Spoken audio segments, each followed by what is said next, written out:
অঞ্চলের চিলা ব্রিজে শোভা পাচ্ছে আর্জেন্টিনা, ব্রাজিল সহ বিভিন্ন দেশের মোট ১৮০টি পতাকা।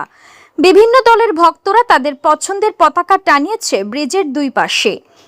দুপুর পেরিয়ে বিকেল গড়াতেই বিভিন্ন দলের সমর্থকরা আড্ডা জমাচ্ছে ব্রিজের ওপর। চলছে দল নিয়ে উন্মাদনা।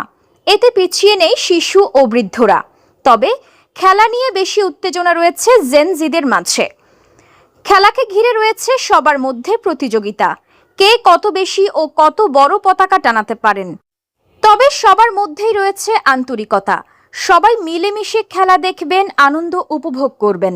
তবে কেউ খেলা নিয়ে বাক বিতণ্ডায় না জড়ান, তা নিয়েও তাদের মধ্যে রয়েছে সতর্কতা। এদিকে পতাকায় সুসজ্জিত চিলা ব্রিজ দেখতে আশপাশের লোকজন সেখানে ভিড় জমাচ্ছেন।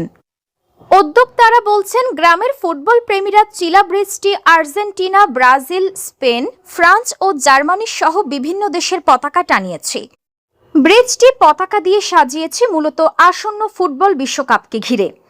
সবাই মিলে অনেক আনন্দ করতে চাই। বর্তমানে বিশ্ব ফুটবল জোয়ারে ভাসছে।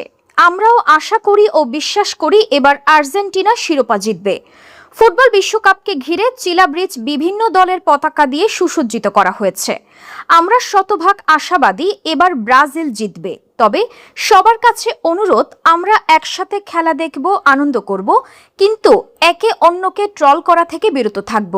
কেউ যেন হানাহানিতে না জড়াই।